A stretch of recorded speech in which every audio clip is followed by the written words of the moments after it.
Streamlabs, you not supposed to have your freaking icon on there.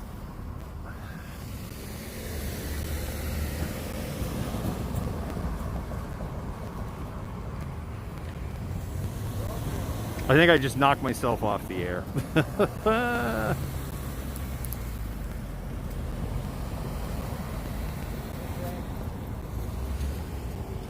I didn't knock myself off the air. I just hit the wrong button, but I did get the Streamlabs thing to disappear. Okay, here we go. Hey there, Malcontents. This here is the Malcontent, and I'm really starting to hate Streamlabs. How are y'all doing? Never Say Never edition. We're here in shop, and we're actually going to be here with Off Meta Media.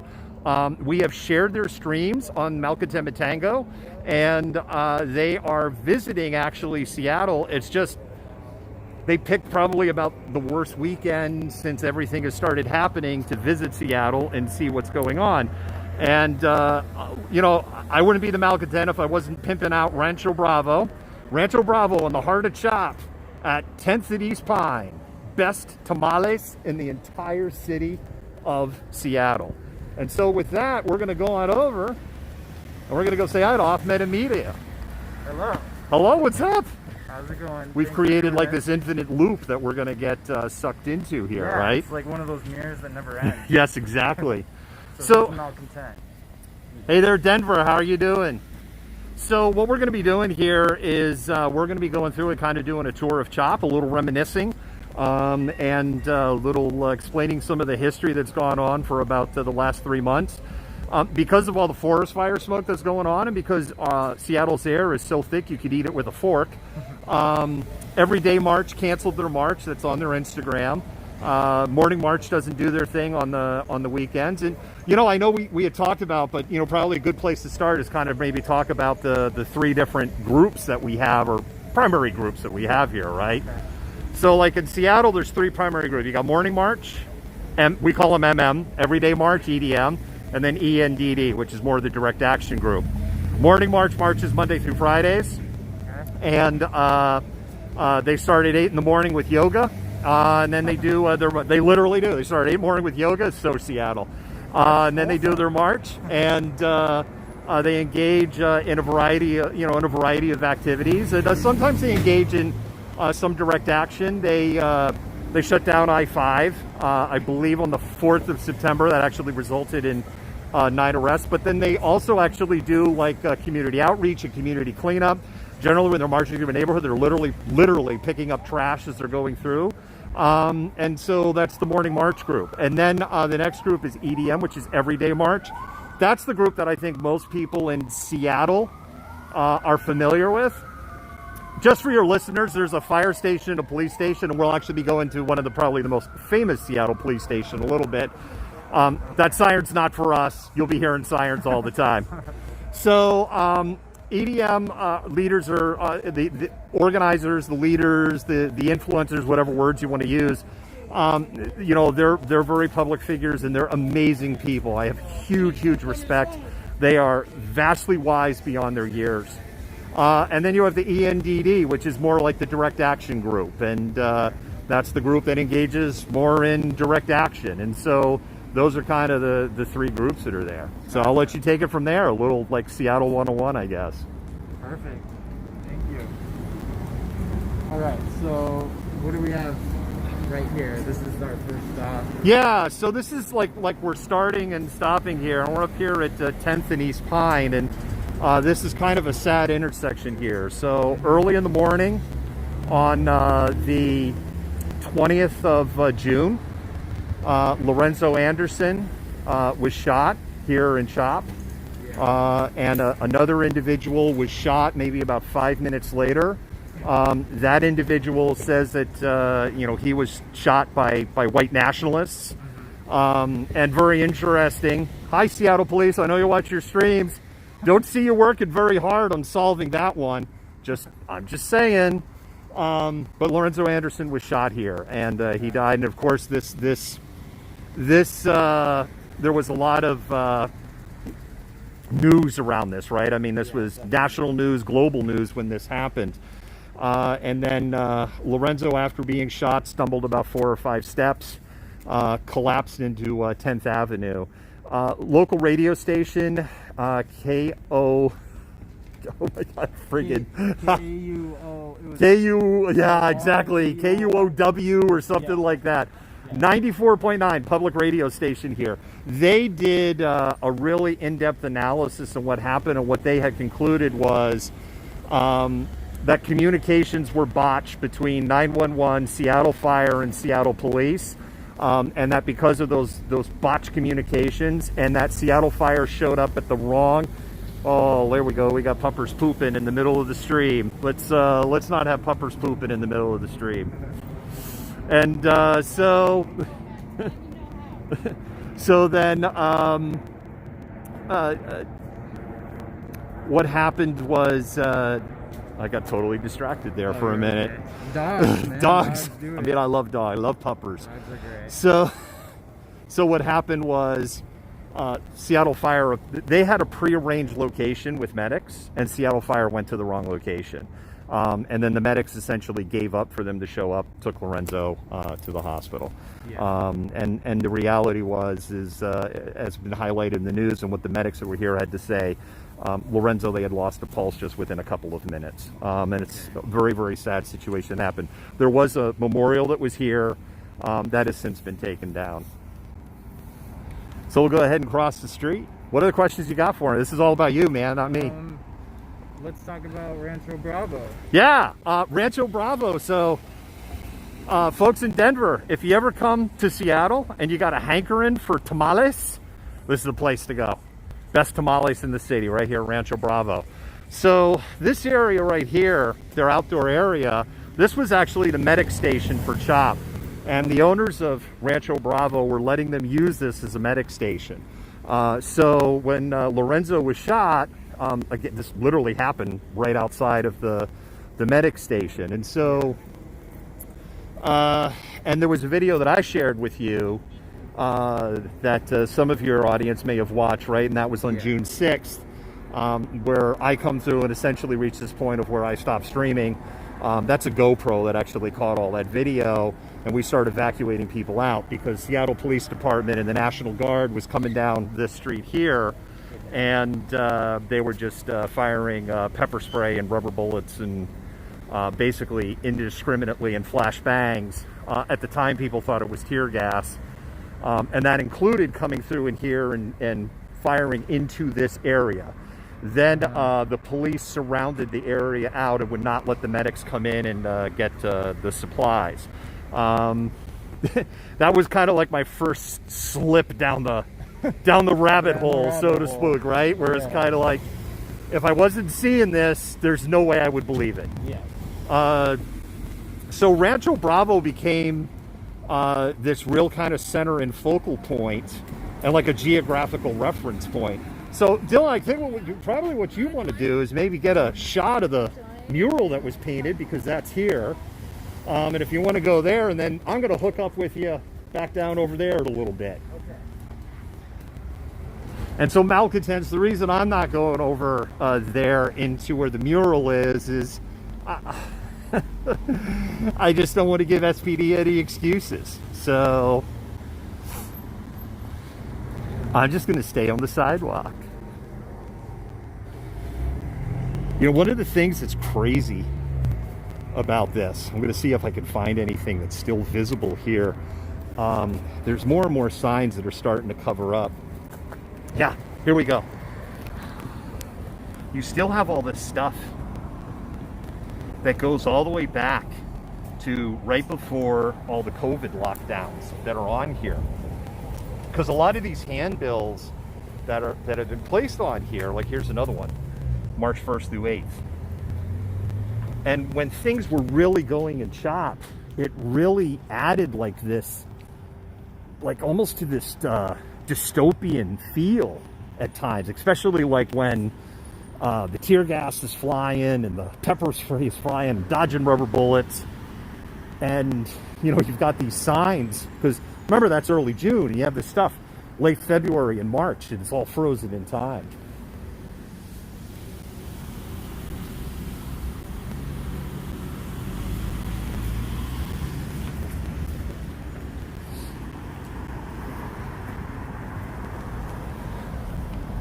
So that's what's going on at the moment right now. So Off Meta Media, they're sharing with their audience out there in Denver the Black Lives Matter mural.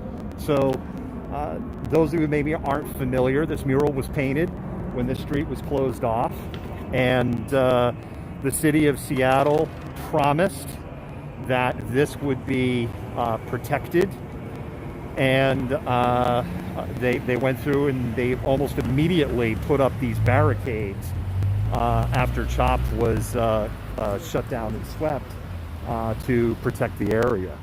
So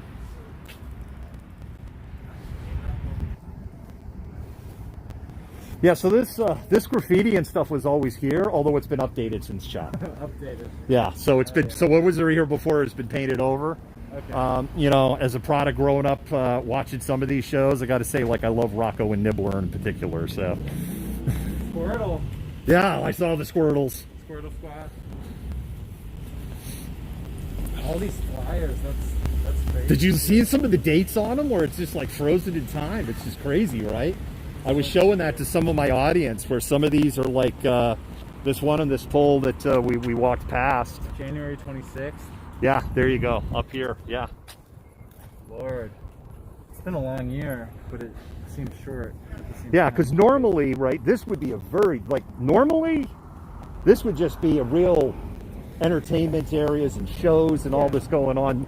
Numos, which is, you know, pretty famous, you know, club and event place. It just has a ton of vax that goes through. And all this stuff is still shut down because of COVID, right? It's got nothing to do with what happened here. Yeah. It's got everything to do with the COVID shutdowns. But, you know, you look at some of this stuff and you look at the dates and all, and it just, I was saying to my audience, it kind of feels a little, like just a little frozen in time.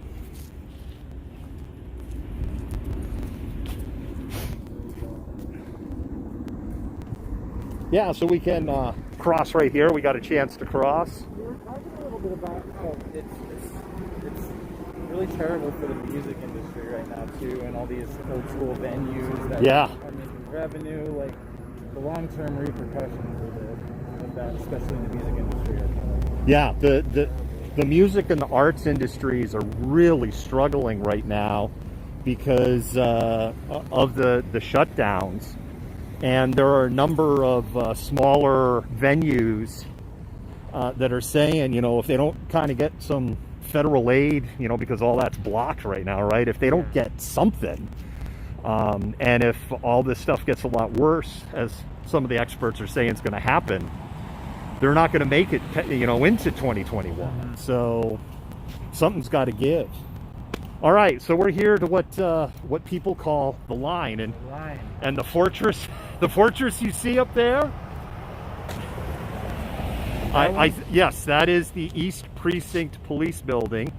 I think it's unofficially called Fort Pork Chop right now. So that's what I've read online. They call it that. It's called Fort Pork Chop. That's almost more fortified than the fence, the federal fence around the courthouse in Portland. Yeah, we can go up there. We'll talk about that in a little bit. So, if people were watching stuff and what was going on in here in June, this here is the line. So, Seattle police had barricaded the street at this point because they didn't want anybody coming up to the East Precinct building, and so the area around this was shut down, and so this was the center area of protest. Okay. So there was the incident on June 7th where a person drove their car into the protesters, shot one person. So they actually came up that street. So this area was full of protesters. That person came up. What was interesting is that Seattle Police Department had put up like these steel barriers, and they had started moving them and taking them down. One of those steel barriers, somebody had dragged in the process of moving it, kind of like into that intersection over there. And in those videos from June 7, that barricade was actually moved and stopped the car. It's not something ultimately, but it made the driver stop and essentially prevented them from what appeared to be their plan, was to just drive through people. I mean, of course, their legal position is, well, I was lost and I took a wrong turn. That's why I stood on the gas and went down the street towards all these people, because, you know, somebody was going to give me directions. We have some incidents like that in Denver too, unfortunately. Those are scary. They are scary. Yeah, yeah. So on June 6th, you know, on that video that I shared, I'm about like on that corner there when all hell breaks loose. Yeah. And on that day, you had The Stranger, which is a local newspaper. They're up there filming. You had somebody else that was filming over on this side. And then you had just streamers kind of everywhere. Yeah. And Seattle Police Department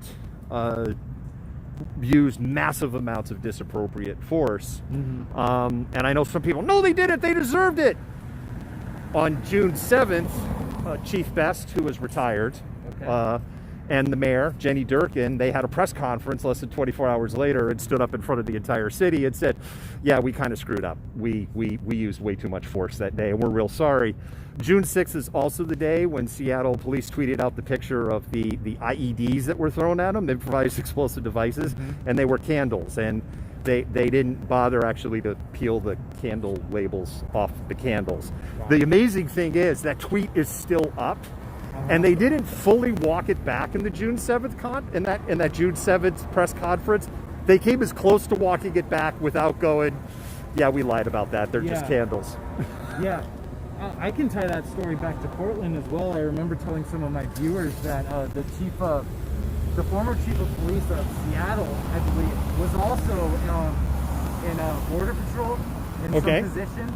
And I remember when the federal occupation happened in Portland, he made a statement saying the last thing you want to do in this type of volatile environment is to invite more federal troops in there because it's just going to piss everybody off. Right. So, I mean, he made a statement saying that, but it still continued for 2 or 3 weeks after that. Right.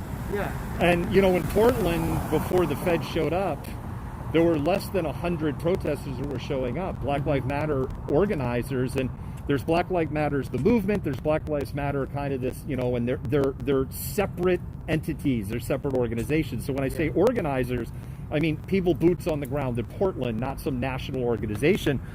They were telling people, stop going, right? Because it's just a handful of, Portland has its own special kind of wow down there, right? And the Fed showed up, and it was just like throwing, you know, diesel fuel and fertilizer on a fire down there. That is true. So this was the area for 7 days, like a week, where it was just back and forth. And I know, you know, as you can see, Seattle's in flames, totally ruined city, a city destroyed. I mean, the narrative. Yes, you know, this is the Fox News, Breitbart, alt-right, 4chan narrative, and it really couldn't be further from the truth. I'd live here. Yeah, it's a good city. Another thing that was crazy on the 6th, these windows were boarded up, where it says Stout Pubs, and then the owner had paid someone to come in to paint them specifically in the colors of like the African freedom flag, right? I mean, Africa doesn't have quote unquote a flag, but there's colors of the African freedom flag. So if you could just picture this, you have June 6th, you've got like 50 National Guard, 50, 60 Seattle Police, SWAT team, concrete barricades, 2 metal fences, thousands of protesters on this side, and here's this dude over here painting. It was just like it was mind-meltingly dystopian, right? Like, and there was a news crew, Angela King, Angela, I don't know if her name's Angela King. I think she's with King 5. She was out there interviewing, and I happened to just be standing by there, like, hey, is this just something? It's like, no, I was hired to come here and paint. I'm just doing my job today, and it totally was a trip. And so, even though he was technically over the lines, the police never hassled him while he was painting things, and I'm just like, this is crazy. This is just so crazy. Yeah. Trumpet Man is based here, right? Trumpet Man's in Portland. Oh, okay. He's been in Portland, and you know, that's a great question, because he's here, and he was in San Fran, and he was in Portland, and so I kind of don't know where he's based, but he's been down in Portland.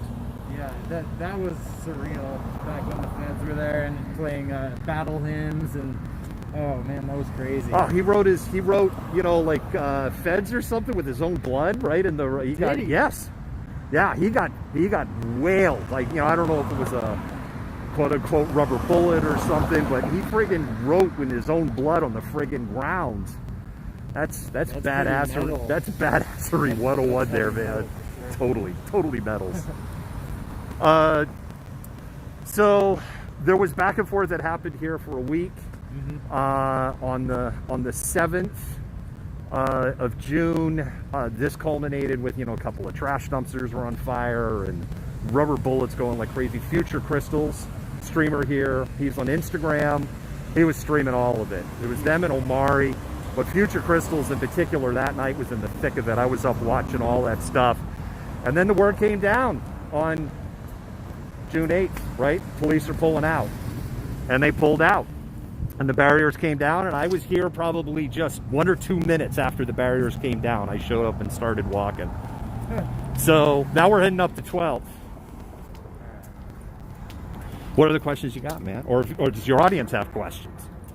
I'll answer. Yeah. So basically, we're doing a walkthrough of the former chop zone back in June, right? And yeah, so a lot of stuff happened out here. I mean, it was pretty important.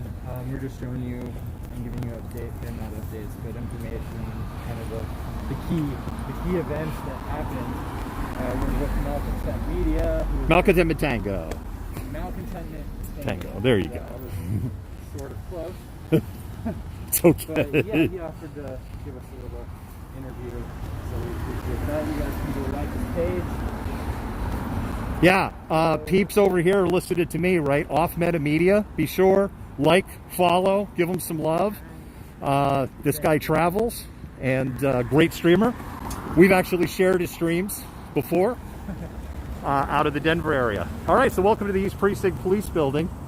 I see the American flag is still kind of stuck to the pole there. So this is the Seattle East Precinct Police Department. This has been kind of the center of everything, and yeah, it normally doesn't have the fortress look. Those look pretty heavy barricades for concrete. Yeah, they're about 4,000 pounds each. They call them ecology blocks because I guess I've been asking on my stream, like, why do they call them ecology blocks? It's very hilly here in Seattle, and so these are used if they're doing construction projects to reinforce hillsides, typically. To make sure, you know, there's a mudslides or anything. I know that's why there's your worthless trivia for the day, why they call them ecology blocks. So all this stuff wouldn't normally be here. When Chop kind of started on June 8th, and that first 45 minutes, there was kind of a lot of, with everybody, like, okay, so now what's going to happen? Because for the week before that, there was this pretty steady rhythm. There'd be back and forth between the police and the protesters. The police would put on their gas masks, and then you would know, all right, they just put on all their gas masks. All hell's getting ready to break loose. Time to put on our respirators and, you know, and get ready to start ducking and running. That was all gone, right? June 8th, it's all gone, and you don't know what's going to happen. And a couple of people formed up. There was a little PA system that was set up. There was a very, very clear message. Nobody's touching this building, and we're basically going to defend this building with our lives. And a lot of the rumors that were kind of coming out, oh, the building's going to get burned down, that was just misinformation coming from the right, or the right that wanted to come in and burn the buildings down to make the left side of the protesters look bad. And there was a really, really strong message on June 8th that nobody's touching this building. Somebody asked if there's been any significant changes to the area besides Fort Worth since CHOP was dissolved. Yeah, it's a great question. The answer is really no. Graffiti was cleaned up. The barricades that either the city had put up or that protesters had moved around were removed. Some businesses reopened. Some businesses haven't opened their doors, and not all of that's related, right, to CHOP. It's, again, you know, it's COVID. We're a tourist town this time of year. We would normally have over 1 million cruise ship passengers come through Seattle for Alaskan cruises, and the number of people that come through this year is 0.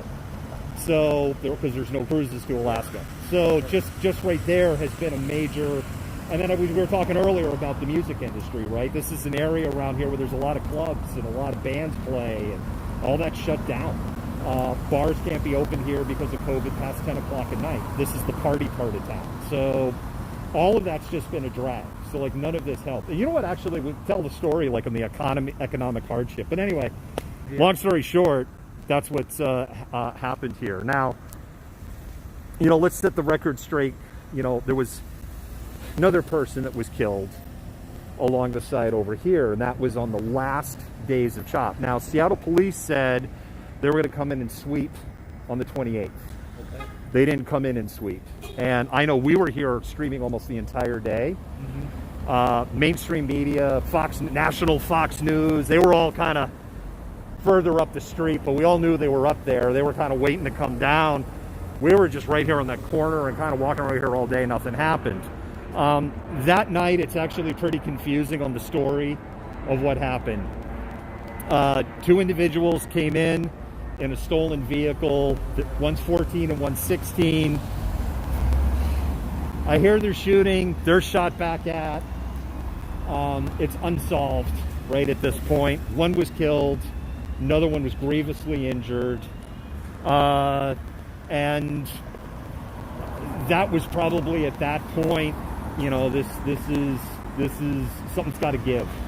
And then ultimately it wasn't swept until July 2nd. So, yeah, the building was here. Got some spray paint and stuff on it. The like the plywood and the stuff that you see up on the side, that wasn't there all through CHOP. Yeah. So the first floor was, but the second floor wasn't. And so this building has been subject of various actions, and as each action has happened, they've kind of built the wall. I'm sure you remember. Firmer, stronger, and higher. Yeah, so. the Justice Center and the courthouse in Portland, they did the same thing, but they put what they call quote-unquote murder holes. Yeah. So little peeky holes where they can like mark people or shoot their pepper balls out. Yeah. Of, you know, it was kind of, it's crazy. Yeah. Do you want to talk about some of the demands that CHOP had for the city of Portland? And like, oh, you mean for Seattle? For Seattle, sorry, right? Yeah. Portland so much. Yeah. So there's 5 demands, and I may not get them in the exact order of the. So don't hold me to the order, right? Defund SPD 50%. No new youth jail. Free all protesters. Jenny Durkin to resign. That's our mayor. Okay. And damn, I'm leaving one out. You'll think of it. I know. I'll think of it. Probably. I'll think of it. But I'm leaving one out. We can probably start walking. Actually, let me walk you this way. I'm gonna pimp another restaurant. If y'all come to Seattle, you got to show these guys his love because it's amazing food. It's another Puppers. We love dogs at Off Not Immediate. We love dogs also. Hey there, Puppers. Hi. Hi there. Let's see. No new youth jail. 50%. Free all protesters. Jenny Durkin to resign. Oh my God. So we had success, or the protesters had success as far as the defunding went, right? No, and we'll get into that in a minute. Okay. So Soju Anju, Malcontent. I love this place, as you know. This is like amazing Korean food. So let me tell you the story about this place. They opened March 1st. By March 7th, nobody wanted to go to a restaurant. Of course. And by March 14th, I think they started pulling the plug and shutting things down at the state level. And on March 23rd, everything was shut down. Mm-hmm. They went to reopen on June 1st when all the barricades went up. Good Lord. Yes. So we actually... Sounds like our timing. Yeah. So we actually were coming in here. The food is amazing. The owner is a great guy. This is stunningly good Korean food. But it just goes like to highlight the struggles that businesses have had. But anyway, we'll just put in a plug for that place. Back to your other question. Oh, the defund thing. Yeah, the defund. So the city council voted and passed a cut that was really about 1% of the police budget. And then the reality was Washington State doesn't have an income tax. Everything here is sales tax and property tax driven. So you got COVID, and that shut everything down. So that gutted sales tax. So the city is facing a budget crunch. So this $3 million, what they did, it was close to $4 million they put on the table. $3 million of like the $3.8 million was already on the table to be cut. Okay. So they really gave the protesters nothing. And then they were going to cut about 14% out in the next year. And the council had a veto-proof majority for that. And then Jenny Durkin, the mayor, did a thing, vetoed it. And people on the council that said that they were supporting it backed off. And they weren't, didn't support it anymore. So that's another thing, right? Another narrative, right? President Trump is saying, oh, this is an anarchist zone because they defunded the police and blah, blah, blah. Police haven't been defunded. They didn't lose one flipping cent. Okay. It's all gone backwards. And to that point, he did this list of anarchist zones or anarchist cities or whatever. What I want to know is how come Austin isn't on that list? Because Austin defunded their police department by 33%. Mm-hmm. Austin had protests. Austin had a protester killed. They had gun violence in Austin. So doesn't all of this meet the qualifications of a quote-unquote anarchist city by the definition of the presidential memo? Oh, wait a minute. Texas is an important state in the 2020 election, so I guess that's why they're not anarchists in Austin. We just call it as we see it on the map, Tango. Did you hear about any of the progress that Denver had made in those? No, why don't you tell us what's going on there? Yeah, so what month was that when this all started? I'll just say 3 or 4 weeks into the protests. Denver was pretty peaceful.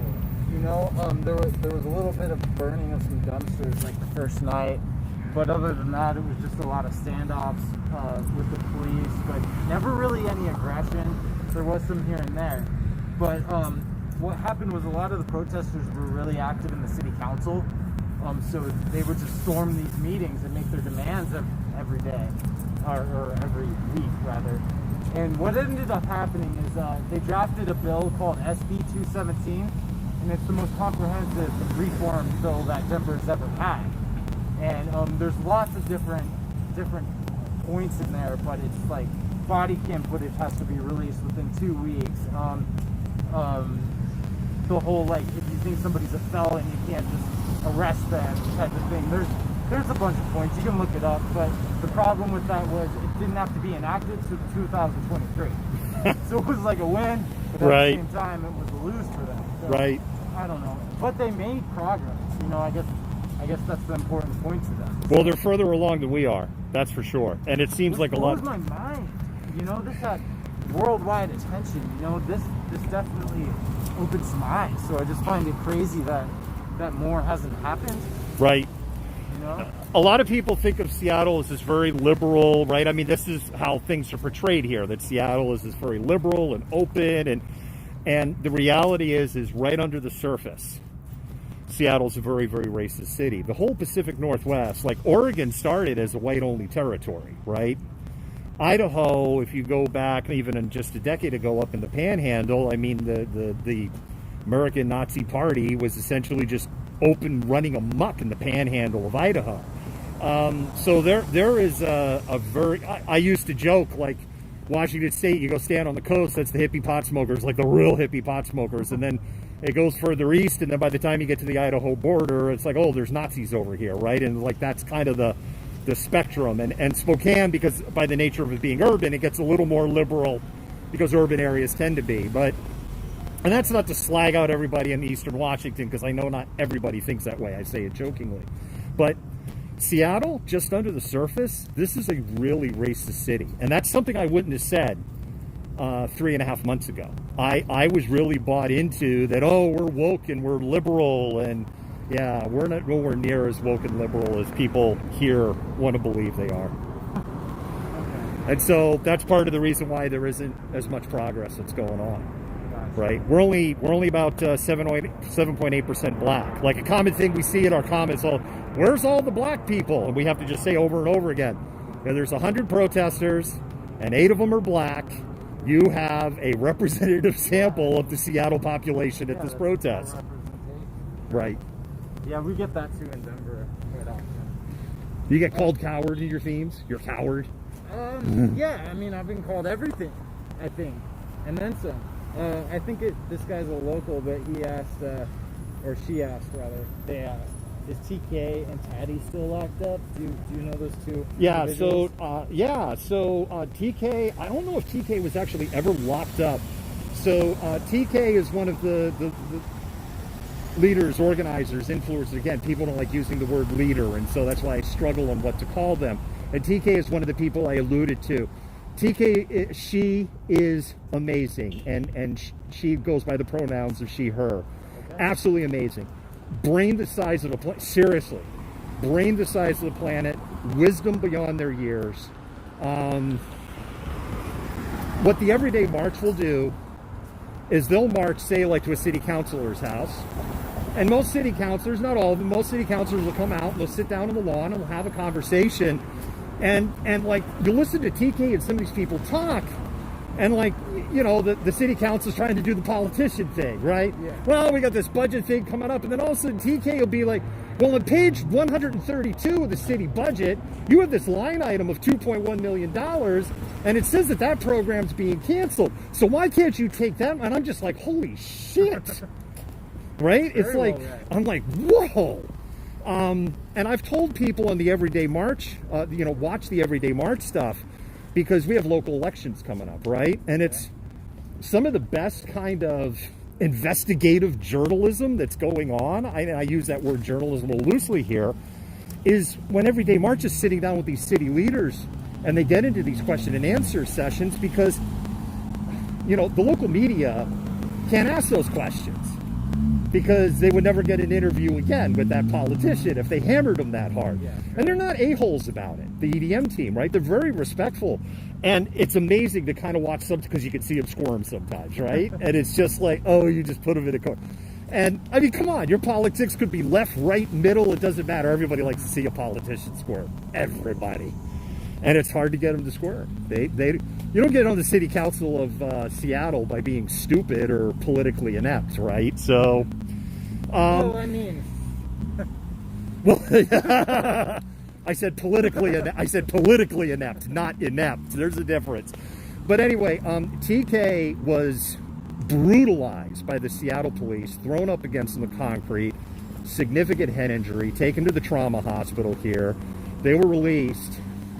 As I understood it, they didn't go to King County Jail. I could be wrong, but my understanding it did. Taddy is out, and another organizer here, and another person, wise beyond their years, smart beyond their years, right? They're super, super impressive people. You know, here's another thing I want to point out. Yeah.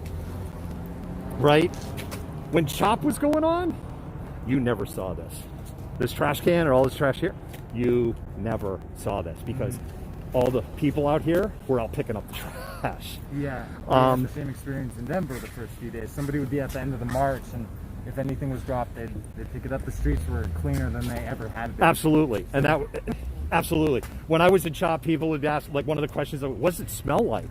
And I mean, what does it smell like? It smells like barbecuing food, because people are just cooking free food to give out here. It smells great. And normally in June, because you would have, if you didn't have COVID even going on, right, and all the bars and all that stuff would open, you come down here on a hot June day, it would smell like piss, right? Because people come out of the bars at 2 a.m, drunk off their ass, or waiting for the Uber. They're just going to piss on the sidewalk. So, lots of love for TK and Taddy and Thomas. Oh yeah, everyone. That's the people I was alluding. I didn't want to, I wasn't sure about dropping their names or stuff, but they're probably two of the most known figures here in Seattle. Gotcha. And they're both, again, they're great organizers. They're wise beyond their years. They ask the right questions. They're super passionate. They're great speakers. TK is an amazing speaker. And they're inspirational, right? There's been times I felt low, and I'm like, what the hell am I doing out here? And I hear them speak, and I'll go, that's why I'm out here. Yeah, so I mean, again, right? It's like, Cal Anderson Park was destroyed. Yeah, not seeing it. Yeah, and this field is artificial turf. Could have fooled me. So the reason you see everything brown here, right, is because it doesn't rain here the summer months, and that's why we have the forest fire smoke and stuff. By the way, like people, national audience, if you're looking, you're like, oh, it looks like a cloudy day.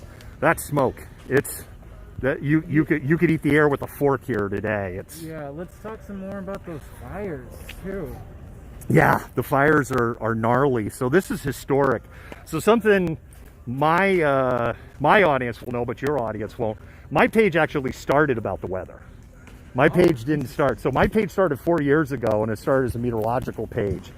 And so I'm a little bit of a weather nerd on the side. And this has been an unprecedented weather event and an unprecedented fire event that's happened here. We had this perfect storm, no pun intended, of hot, dry, and wind that just doesn't happen here. And this has just created fires in Oregon and in Washington State. A number of them lightning derived. There was a fire up in Sumter, Washington. That fire was power lines derived. And there's some fires that have been arson derived. But the reality is, if anybody does a modicum of research, you'll read up that every frickin' year some idiot or two or three or four goes, I think I'm going to start a forest fire, because why not? And then one of the biggest fires down in California was a friggin' gender reveal go wrong. So I know. And there's all these different reasons there, right? The bottom line is multiple police agencies, the FBI have all come out and said, stop with the frickin' rumors, right? The Proud Boys, the alt-right isn't lighting fires, Antifa isn't lighting fires, there's no connection to any of this.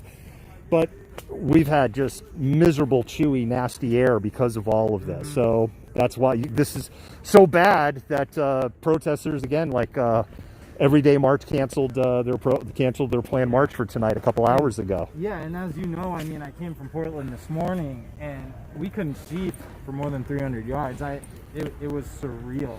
The AQI was like almost above 400. Yeah.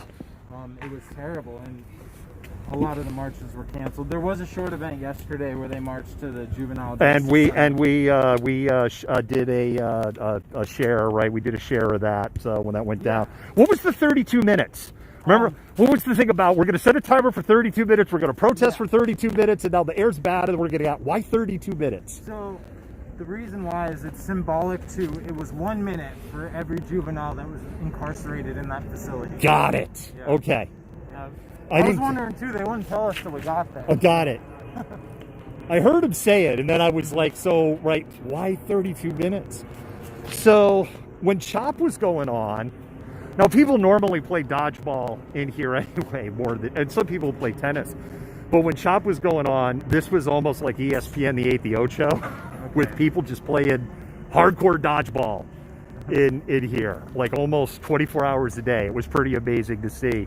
And when things would get quiet in CHOP, I would come down here. I was like, yeah, we'll go stream some of the dodgeball stuff, because there's nothing else going on. You're maybe waiting for, a speech to start up or something. So if you can dodge a wrench, you could dodge a ball. Yeah, no, what I used to joke was, if you could dodge a flashbang grenade, you could dodge a ball. Oh, absolutely.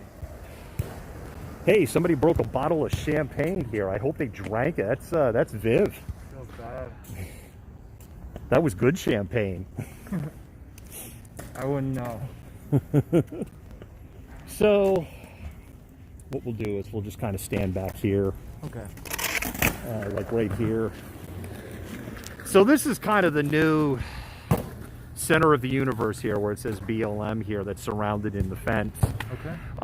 And this area here is like, it's called the shelter house. And so what's been going on is this area is being used to minister to the unhomed or the homeless. Like, some people go, what do you mean unhomed? It's a better way of referring to people in the homeless, right? Houseless or unhomed. Seattle has a massive homeless problem. Number 3 in the country.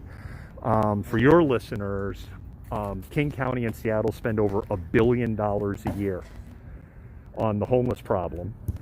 And I say problem not in the negative sense.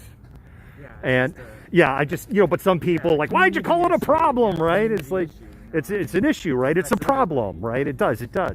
They spend over $1 billion a year. That translates out to about $85,000 for every homeless man, woman, and child.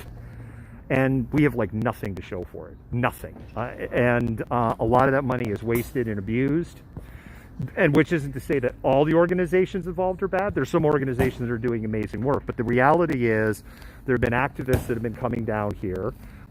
feeding, clothing, providing mental aid, doing needle exchange, drug addiction services, alcohol addiction services, helping with community outreach to navigate, because if you're unhomed and you're trying to get services, it's not like you could just walk in the door and say, help, I need help. You got to go through all this bureaucratic bullshit to get help.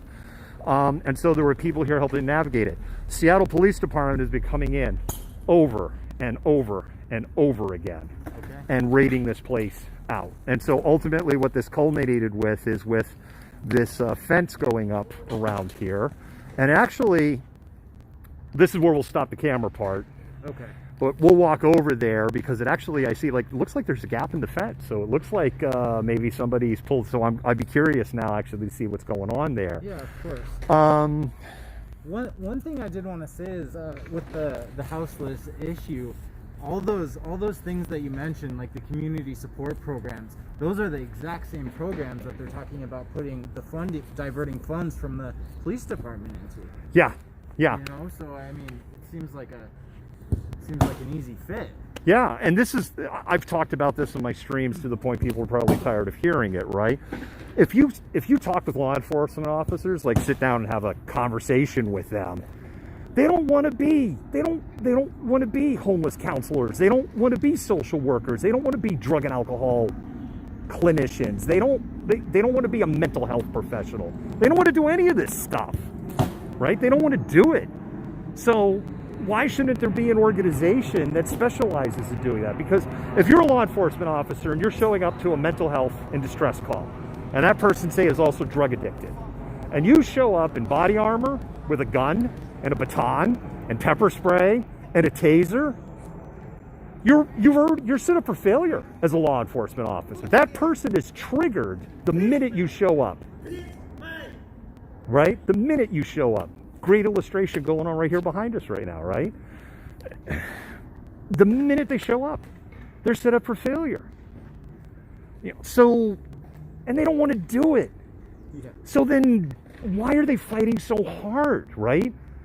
And I know there's some people that are like, we don't need police at all, abolish the police, you know, and this gets into my personal views, right? I think there is a role for a police department. If somebody gets murdered, you need somebody to investigate that and, you know, and document that and victim outreach and all the stuff that goes on with that. But do we need to send an armed officer because, well, my neighbor's blocking my driveway because they parked like an asshole, right? Why are we sending armed police officers for stuff like that? Cats anyway. What's that? Cats in the tree, metaphorically and literally, right? Yeah. So, anyway, you guys, anybody else got any other? And actually, let me pull up mine. Let's see if anybody's got any questions for you. Okay. I got to pull up my other device here. For those of you who may be watching, like if you're like, how come he's not answering my questions? Two things. Sometimes Facebook doesn't show all the comments. That's number one. And number two, I'm looking at Facebook. Yeah, Facebook's a little bit of a nightmare sometimes. Yeah, like for instance, right now Facebook has only let me see like 6 or 7 comments. So, and it'll take a little while before anybody pops anything. But we'll see. If anybody's got any questions for Off Meta Media here for Denver. And, you know, about Denver, it just came back from Portland. It was back to Portland during the federal era. Hello. How are you? Hi. If you'd like, there's also some stuff around here that you can film. What's that? There's also some stuff over here, like some mobile service and stuff that you're welcome to film. Oh, really? Yeah. Oh, well, I appreciate it. Well, here, well, then we'll come with you. All right. Well, I can show you a little bit of what we're doing. Yeah. I was just watching your stream, so I figured I'd run out. Yeah. So yeah, he's. I mean, I know you know me. He's with me. He's good. He's cool. Nice, he's cool. Yeah. There you go. I got the seal of approval. Yeah, we're actually doing an N95 mass drive right now. Oh, okay. Yes. And we've actually been promoting that mass drive. Yeah, so let me bring that up while we're here on the stream. If you're listening, you're in the Seattle area, and you're like, yeah, I get it. The unhomed, it's terrible, blah. You know what? There's something you can do. We have the Venmo up on our page on Facebook. You can Venmo on the Facebook. That's part one. Or the second thing, if you have supplies you want to donate, you can come down here, Cal Anderson Park, and you can donate supplies.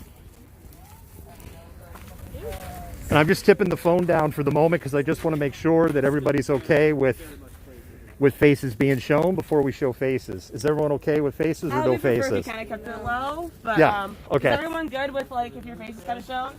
Yeah, as long as it's not up in your face. Yep, I got. Not, yep. Yeah, not Everyone in a mask okay with your face.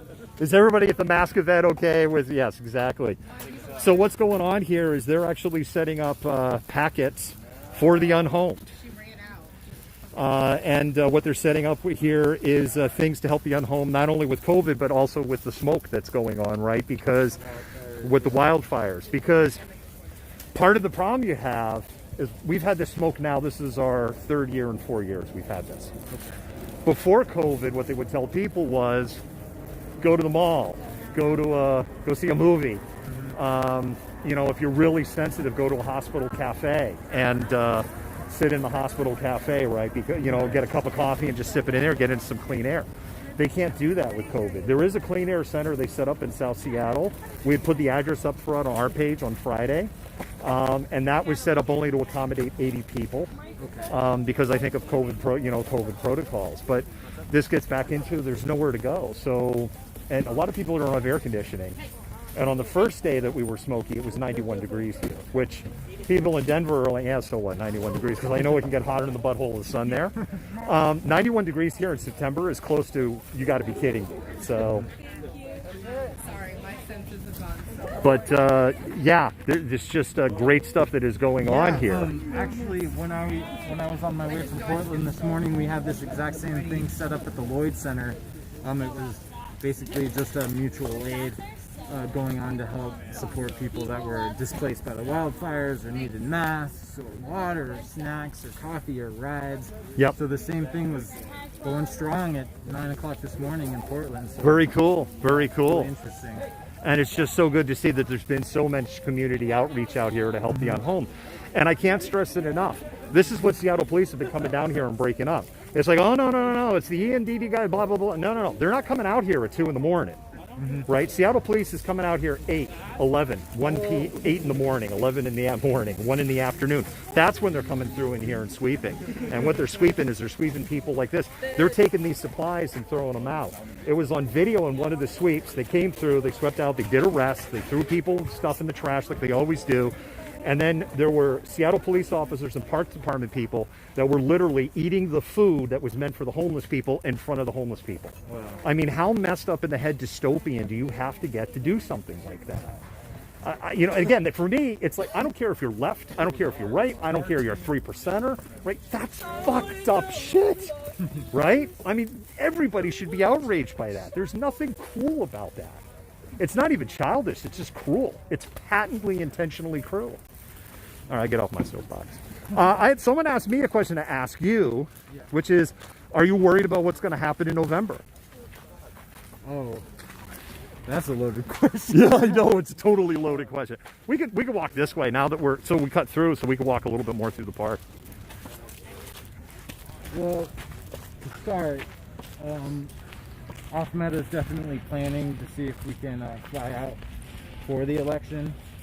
Personally, I am actually an election judge in Adams County, so I'm going to have to do all of that. I'm actually excited about that, you know, for a couple different reasons, but that's my own thing. I don't know. I feel at this point it can swing either way. It's scary, you know. This whole year has been scary, and this election is incredibly important. A lot of things are in balance there. So I don't. Are you scared? I mean, well, I've been scared this whole year, honestly. Right. I mean, it's like every week of 2020 since like the middle of February, it just feels like the week prior or the week coming up goes, hey, hold my beer and watch this, right? And then you're just like, okay, it can't get any worse. And then the next week coming up goes, oh no, hold my beer and watch this. It's crazy. Like, I woke up and read a headline that said Kanye West was running for president, and I didn't bat an eye. Right. Because at this point, like, you can wake up and see the wildest news, and it's just like we have no fear factor Yeah. from it anymore. It's really Yeah, you crazy. start just to become numb from all the headlines. I mean, yeah, I'm nervous about it, right? I just saw something that was shared with me today, which actually in some strange way made me feel better, which is this map that's kind of documenting activity of alt-right, violent activities from the far right in different parts of the country. And, you know, Portland was a major hotspot. That didn't surprise me because of the history of Portland. Portland's only about 2.5% black, of what I understand. And Portland has this kind of really sad, long history with racism. But King County, where we're at, was also very, very high on that list. And that was a little surprising for me. And in some ways, it made me feel a little bit better in a sick way, because I was like, okay, so maybe I'm seeing things through a distorted lens. And maybe things aren't as openly bad as it appears here, right? Because it's real easy to go, wow, everything just looks like a total shit show here. And if it's a shit show here in Seattle, what the hell's going on like in Indianapolis or something, right? Or even across the world, you know? I mean, Brazil and Argentina are a great example of kind of the same ideological issues being addressed by different protesters. You know, it's been crazy. Yeah. So what is that thing over there? over in the distance there? Yeah. It's just a water feature, a water fountain. It's never been turned on, and honestly, like it hasn't been turned on this year. And honestly, I couldn't. Like, never turned on. And I honestly couldn't tell you the last time this has been turned on. Prior to COVID, this would be a nightmare place to drive into and get up to, and parking, forget it. There's like. And then because of COVID, you could just drive up here. It's no problem, and parking is easy. And so I couldn't tell you the last time the water's been running. So, but yeah, the water would just come here, would go through here, and then this was a reflecting pool, and then Fun. and then there was a big George Floyd mural that was on here. Beautiful, really, really well done. And right after CHOP ended, they came in and power washed it off. Which, Really? yeah, which, not surprised. Yeah, I guess not still. Yeah. But you know, to the point of like how dry it is, I mean, this is just a great, right? I mean, this is just how fire prone everything is here, right? You see these trees and so it's so flipping dry here right now. Yeah, that wouldn't be good. And the crows are already out. They're prowling. You know, that's never a good sign. I will get into, I could get into our whole crow thing here, but I will get into it. The listeners aren't going to want to know that worthless trivia. There's another puppers. Multiple puppers. Oh, we love our dogs. We used to interview the dogs back in the early days. Lots of puppers. Man, it's so graceful. I know. Look at Well, I mean, is there anything else? I feel like No, I think, you know, I'll take a look one more time for questions. I think we've kind of played it through. So this was all part of Cal Anderson Park here. So this was all part of CHOP. Everywhere we've walked was part of CHOP, but we've kind of walked the perimeter and boundaries of it, so to speak. And so when CHOP was going on, part of what happened is some of the unhomed was coming in here. But the other thing, and Seattle police did the same thing during the Occupy movement. There are a couple of hundred people in Seattle that are responsible for hundreds and hundreds of arrests. And I won't, there's a whole backstory, and I won't get into it because we're winding down on, this gets into how our system's so broken. There's this catch and release that goes on. Okay. And Seattle police started bringing those people here and dropping them off here and going, okay, you can set up your tent here. You know, to kind of amplify and crank up the problems. And they did that in Occupy. They did the exact same thing. So, and then technically, this park is still closed. So technically, nobody is supposed to be in this park. Yeah, same thing in Portland. All those city parks are closed off. We've been having multiple homeless sweeps every week in Denver as well. Just displacing. They made a camping ban. Yep. So it's just that we have the same issue there. It's been a mess. Yeah, because what's happening right now, it's been in the local news, is business owners in downtown Seattle, close to where you're at, not here, but what you were at earlier, they're starting to complain now. The crime is going up. There's all this. It's because they're sweeping them out of here. So they're just moving down the hill, basically. And then in a few months, they'll push them out there, and then they'll just go to Belltown. That's part of... Or they'll go in the other direction over into Pioneer Square. And then those business owners and people start complaining there, and they don't address the problem, right? And it just goes on and on. Anyway, that's kind of chop in, I don't know, was that like an hour or so? It was a little more. Yeah, it's about an hour. So it's chopped like in an hour. So Okay. we're going to go off camera. We'll walk through. We'll have to see if we can introduce you a couple of people. Okay, yeah, I'll do a little outro here and then I'll... Yeah, exactly. So, hey, I just want to go ahead and make another big shout out. We're here with Off Meta Media. Off Meta Media, you literally could just off-meta space media. Find them on Facebook. We'll put a link up. It'll probably be later tonight. Oh, wow. Check this out. That's the sun. Yesterday it was so bad you couldn't see the sun. Dude, check out the sun. I save here. So there's the sun. There, let me hold my phone steady. Sorry about that. I'm not using the pole, and I'm not on a gimbal. So sorry about the shakiness. That's the sun. The air is just shit today, and it wasn't supposed to be this bad, and it's bad. So anyway, Off Meta Media, like, follow, Denver-based, but does travel and go to other places. We have shared his streams before, and he's a great streamer. And I'm going to put another shout out to Concrete and Ian and Shay. No, CJ is not with Concrete, so don't be like, why are you calling out Don't throw Ian and Shay under the bus. Ian and Shay, both great people, great streamers. Concrete was the one that invited Off Meta to come up down in Portland. But, you know, Portland is even worse than us in the smoke department. And so he came up here kind of in the hopes of something to be going on. And it's like, well, the air's better, but only incrementally better. And so with that, Malcontent, thank you for watching. And the never say never, you know, I said I wasn't going to stream, but I wanted to do a solid for this guy. So I'm streaming.